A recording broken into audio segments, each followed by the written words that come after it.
Susunan menteri di Kabinet Prabowo Gibran yang disebut akan bertambah, politisi Partai Golkar Dev Laksono menyebut Prabowo akan merangkul banyak pihak untuk menjalankan pemerintahannya. Dev menegaskan Partai Golkar memiliki kader-kader mumpuni untuk ditempatkan dalam posisi manapun. Sebelumnya politisi Partai Golkar Bambang Susatyo menyebut Kabinet pemerintahan Prabowo Gibran diisi 44 menteri.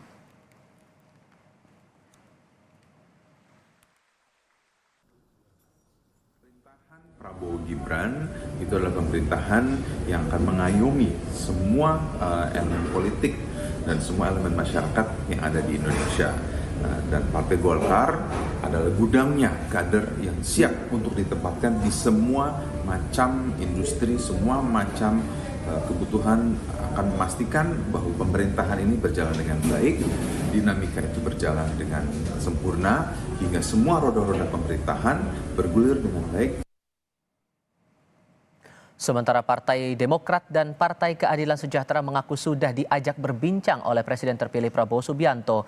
Demokrat menyerahkan sepenuhnya pilihan menteri di kabinet kepada Presiden terpilih. Sementara PKS memberikan beberapa pandangan yang bisa membantu menjalankan program-program unggulan Prabowo Gibran.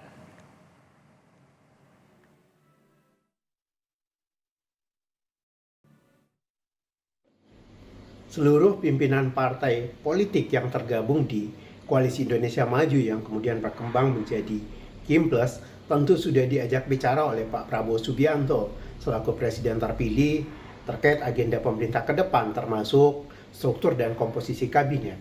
Partai Demokrat pun demikian. Tentu kami menyadari sepenuhnya bahwa terkait dengan siapa-siapa saja struktur dan komposisi kabinet mendatang itu menjadi hak prerogatif Presiden.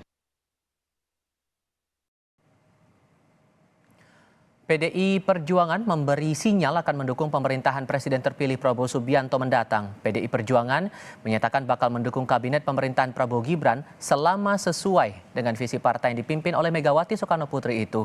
Ketua DPP PDI Perjuangan Said Abdullah mengatakan dukungan ini bukan berarti kader partainya akan bergabung dalam kabinet.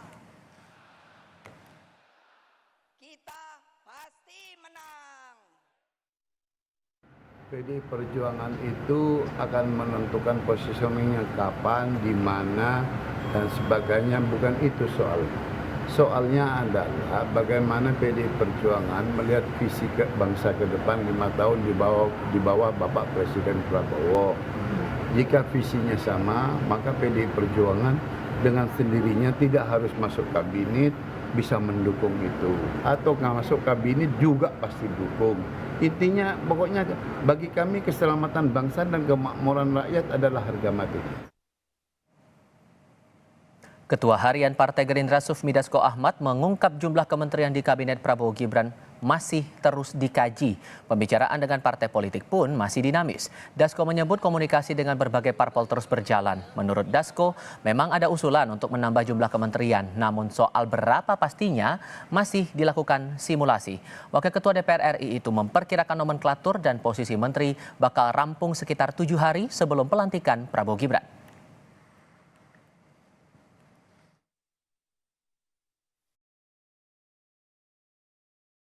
Berapa jumlah sampai dengan sekarang masih kita simulasikan bahwa penambahan kementerian itu adalah untuk optimalisasi daripada tugas-tugas kementerian dalam rangka kita itu memenuhi janji kampanye yang kemudian ada di Astacita, program dan program aksi yang kemarin dilakukan pada saat kampanye.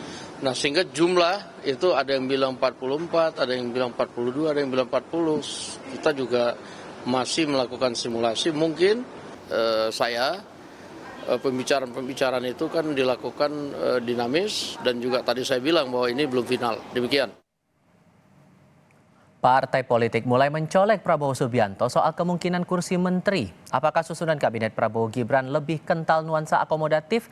Lalu bagaimana pula Prabowo bisa menjamin stabilnya kabinet yang kemungkinan berpostur gemuk ini nantinya? Kami akan diskusikan bersama Yunarto Wijaya selaku Direktur Eksekutif Carta Politika dan Immanuel Ebenezer, Ketua Prabowo Mania sekaligus politisi Partai Gerindra. Selamat sore semuanya, apa kabar? Selamat sore, Mas. Terima kasih sudah hadir dalam diskusi kami kali ini. Mas Toto, begini, dengan jumlah 10 partai di Koalisi Indonesia Maju, 7 diantaranya partai di parlemen, untuk postur kementerian pemerintahan baru nanti, apakah Anda menangkap bahwa akan nuansanya akomodatif atau Anda melihatnya dari sisi yang lain? Ya, kalau bicara akomodatif ini bukan hanya bahasan pada saat pemerintahan Pak Prabowo ke depan ya. Hampir semua, bukan hampir, semua presiden semenjak pasca reformasi itu terjebak dalam isu kalah ini. Tersandra tanda kutip dalam politik akomodatif. Kenapa? Kalau kita bicara Gus Dur dan Ibu Mega itu dipilihnya sama MPR. Artinya utang budi politiknya terhadap partai-partai. SBY mau jilid 1 jilid 2 termasuk Pak Jokowi. Itu bicaranya juga walaupun tidak dipilih oleh MPR, tapi harus memenuhi presidensial threshold. Utang budi pada saat didukung di Pilpres itu akhirnya biasanya dibayar melalui kursi menteri. Nah, yang memang membuat lebih heboh kali ini adalah pasca dibuatnya Undang-Undang 39 2008, Undang-Undang Kementerian Negara yang membatasi jumlah kementerian menjadi 34, saya meyakini Pak SBY salah satunya menyepakati itu ketika kemudian belajar dari pengalaman-pengalaman sebelum didasarkan kebutuhan sektoral dalam negara. Sekarang nih katanya, makanya kan ini semua masih katanya ya, katanya akan digemukkan secara kuantitatif menjadi 44. Itu saja menurut saya sudah jadi problem. Kenapa? Anggaran kita terbatas. Jadi kalau kita bicara jumlahnya dinaikkan 10, andai kata betul, kementerian-kementerian yang existing itu jatah anggarannya akan dikurangi loh. Artinya kan mencapai target itu lebih susah secara kuantitatif. Barulah kita masuk kepada kualitatif. Apa sih tujuan misalnya betul dibuat menjadi 44, kalau kemudian tujuannya adalah untuk menampung jumlah menteri yang berasal dari kader parpol, ya berarti betul-betul ya kita bicara mengenai politik akomodatif. Dan apapun yang terlalu akomodatif dan gemuk, bukan sehat ya, besar tapi sehat itu berbeda dengan gemuk, itu pasti akan sulit untuk bergerak maju. Padahal kita tahu Pak Prabowo ini ambisinya luar biasa ketika berbicara pertumbuhan ekonomi 8%, termasuk beberapa program populis lain. Itu catatan kritis yang saya sih berharap Pak Prabowo ini jauh lebih berani dibandingkan Pak Jokowi yang awal dikatakan akan jauh lebih berani membangun kabinet ramping, tapi belakangan di periode kedua juga mengulang pola yang dilakukan oleh SBY yang selama ini sering dikritik. Di satu sisi tidak bisa dielakkan bahwa kemungkinan itu akan terjadi, tapi di sisi lain Anda juga berharap ada keberanian dari Prabowo. Sehingga kan yang diuji sekarang bagaimana soliditas dari koalisi ini saat postur kabinet ini sudah dibentuk. Anda melihatnya akan bagaimana kemudian Prabowo memastikan soliditas dari koalisi ini saat pembentukan kabinet sedang dijalankan oleh Prabowo?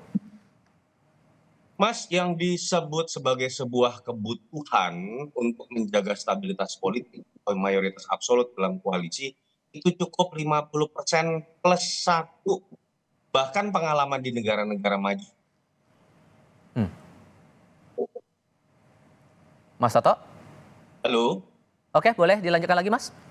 Ya, bahkan kalau kita bicara misalnya contoh di Amerika Serikat, Obama itu tetap bisa menggolkan Obamacare walaupun koalisinya itu minoritas. Karena programnya dianggap bagus. Partai-partai di parlemen nggak berani ngelawan keinginan rakyat. Dan kita tahu kalau niatnya adalah membangun atau merangkul sebesar-besarnya koalisi atas nama seakan-akan nilai luhur persatuan nasional, padahal nyatanya itu cuma bagi-bagi kursi menteri. Akhirnya berakibat pada jumlah kursi menteri yang diperbanyak, anggaran sulit untuk dibagi. Ya buat saya yang nanti akan jadi korban pertama Pak Prabowo sendiri. Sulit untuk kemudian mencapai program-program, apalagi program populis yang kita tahu targetnya lumayan ambisius kalau kita lihat pada masa kampanye kemarin. Oke, kalau Bung Noel melihatnya sejauh ini Pak Prabowo bagaimana kemudian mengakomodasi suara-suara dari partai politik yang mendukung pasangan Prabowo Gibran di Pilpres ini untuk konteks pada pembuatan atau penyusunan postur kabinet ini? Ya, kalau Pak Prabowo kan sederhana aja, karena ini pemerintahan berkelanjutan, ya sudah ada standarnya adalah basisnya kerja ya. Tidak soal mengakomodatif aja, tapi ada standar kerja yang chemistry-nya bisa ketemu. Kalau soal sharing power dan sebagainya, ya kita sama-sama ketahui lah lebih berbahaya kalau hanya tadi apa yang disampaikan Toto ya, punya berapa pengalaman karena dasarnya akomodatif, akhirnya konfliknya adalah konflik kepentingan. Nah, kita tidak mau hal itu terulang kembali di pemerintahan Pak Prabowo Gibran. Kita mau semua fokus pada basis kerja. Artinya kita melayani rakyat, kemudian ada program-program yang menjadi prioritas yang itu akan kita fokuskan. Apalagi kita lihat itu menjadi bahan kritik di pemerintahan Pak Jokowi terkait misalnya problem hukum yang sangat rendah sekali. Nah, itu mungkin menjadi fokus kita juga selain legacy yang sudah diberikan oleh Pak Jokowi terkait infrastruktur yang hari ini ya diharapkan itu bisa kita nikmati di 2045 nanti, karena kita mau ada generasi di 2045 nanti adalah generasi unggul. Ini kan program-program ini menyangkut untuk 2045. Jadi saya rasa basisnya kabinet nanti itu basis kerja ya, bukan soal mengakomodatif aja. Walaupun ya hal itu tidak dikesampingkan. Jadi ya kita belum bisa mengambil kesimpulan sebelum pemerintahan ini benar-benar terbentuk lah, kayak gitu kira-kira Mas. Oke, tapi kemungkinannya kalau melihat dari partai-partai yang ada, pasti kan mereka juga berjuang dengan masing-masing bisa memenangkan pasangan Prabowo Gibran. Apakah Pak Prabowo untuk penyusunan saat ini juga melakukan yang namanya skala prioritas nih, partai-partai mana saja yang akan kemungkinan ditaruh lebih dulu di pos-pos menteri tertentu, Bang Noel? Ya kalau soal itu gini, Prabowo itu kan tipikalnya orang yang tidak lupa orang. Pertama itu, kedua, tapi tetap standarnya itu bisa bekerja atau tidak gitu loh. Jangan juga nanti orang yang taruh di kabinet malah tidak bisa bekerja. Kedua, tidak sevisi dan semisi dengan visi presiden, dan itu juga tidak bagus juga. Malah itu tidak kondusif. Makanya Pak Prabowo bilang berkali-kali dalam pidatonya, ya bangsa ini tidak bisa saya jalan sendiri, harus sama-sama kita. Makanya semua diajak kawan-kawan, entah itu PDIP, entah siapapun lah ya, PKS, PKB. Ayo kita punya tanggung jawab yang sama persoalan bangsa ini. Jadi bukan persoalan Gerindra, bukan persoalan koalisi Indonesia Maju, tapi ini persoalan kita bersama. Ayo kita bangun bangsa ini sama-sama. Nah, itu saya rasa jiwa besar yang yang kita lihat dari Pak Prabowo ya. Gitu, Oke. Kalau saya tanyakan hal yang sama ke Mas Toto, ini Anda melihatnya prioritasnya tampaknya Pak Prabowo akan memprioritaskan yang mana? Karena kan di awal koalisi Kim hanya beberapa partai, kemudian sekarang bertambah lagi dari partai luar koalisi Kim di Pilpres ikut bergabung ke Kim. Kalau ditanya yang harus menurut pendapat saya diprioritaskan adalah programnya gimana bisa tercapai, bagaimana anggarannya bisa efisien dan efektif, bukan berpikir mengenai nggak enak sama siapa, sama ketum siapa, siapa yang jasanya lebih gede. Itu tidak ada dalam logika kinerja. Nah, kalau memang betul Pak Prabowo menganggap Pak Jokowi adalah guru politiknya, orang Solo ini, gitu, itu bahasa Pak Prabowo kan waktu saat di Hambalang. Lihat loh, Pak Jokowi pada saat penyusunan kabinet pertama kali, tim transisi itu membuat sebuah riset atau analisis bahkan yang mengatakan kabinet harusnya jauh lebih ramping dibanding 34. Tapi itu kalau tidak salah rencananya 27. Tetapi karena faktor akomodatif sehingga tetap akhirnya diambil 34. Kok murid politiknya malah kemudian lompat nih kalau betul 44. Itu yang pertama. Yang kedua, kalau betul belajar dari apa yang pernah dialami oleh guru politiknya, kita ingat loh, 5 menteri pada masa pemerintahan Jokowi, jilid 1 dan jilid 2, yang kena kasus hukum, 5-5-nya itu dari kader parpol. Dan kalau kita baca survei, misalnya kepuasan publik terhadap kementerian, nama-nama yang menjadi kembang dari kabinet itu adalah semuanya tokoh teknokrat. Mau itu Pak Bas, mau itu Ibu Sri Mulyani, mau itu Ibu Retno, dan lain-lain. Jadi kan ada fakta-fakta empiris yang sebenarnya memperlihatkan bahwa Pak Prabowo ya kalau betul punya jiwa besar, tidak harus prasyaratnya punya koalisi besar. Cukup 50% plus 1. Makanya yang saya selalu kritik adalah jangan kemudian ide mengenai persatuan nasional diterjemahkan menjadi tidak ada oposisi.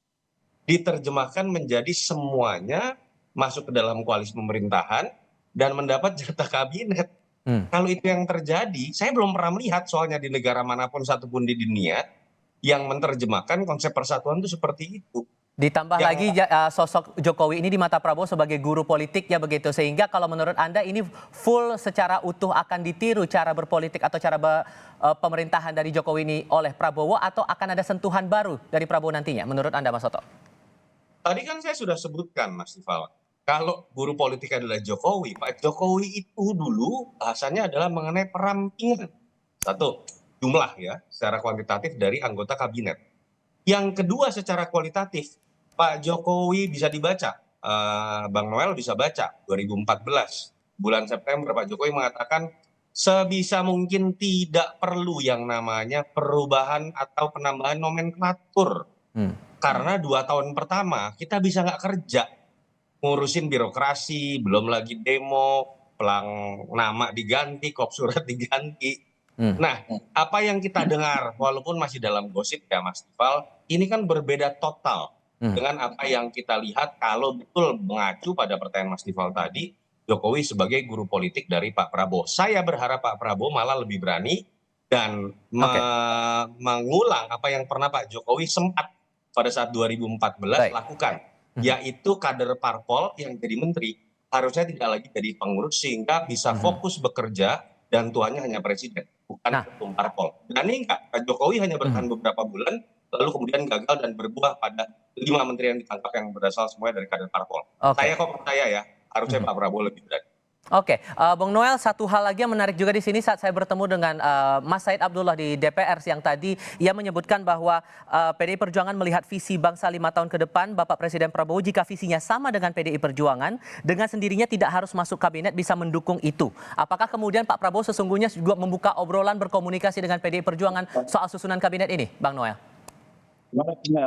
Saya rasa gini ya, persoalan kabinet ini kan Pak Prabowo punya otoritas tersendiri lah dalam menentukan, apalagi tadi sampaikan Pak Said ya, bahwa ya sevisi semisi kan nggak mesti harus di dalam, nggak mesti harus di luar. Kalau sama-sama lebih bagus, kalau di luar juga lebih bagus. Artinya harus ada check and balance-nya. Jadi saya rasa sikap PDIP dalam melihat pemerintahan Prabowo Gibran ke depan, saya rasa sudah cukup bagus lah. Mereka juga punya kedewasaan berpolitik dan kami tidak meragukan sikap PDIP dalam merespon pemerintahan Prabowo Gibran ke depan. Nah, yang paling penting adalah ya kita sebagai negara bangsa jangan mundur pada persoalan-persoalan yang tidak substantif. Gitu. Coba kita lebih bicara tentang hal yang substantif ke depan, bagaimana Indonesia ke depan lebih baik. Saya rasa itu titik poin yang lebih penting yang harus kita pikirkan bersama. Saya rasa itu, Mas. Oke, mengutip pernyataan Pak Dasko, kemungkinan rampung susunan kabinet ini antara seminggu atau 5 hari sebelum pelantikan Prabowo Gibran sebagai presiden dan wakil presiden terpilih. Bang Noel, terima kasih banyak. Mas Toto, terima kasih banyak sudah berdiskusi bersama kami. Selamat sore semuanya. Bro, thank you.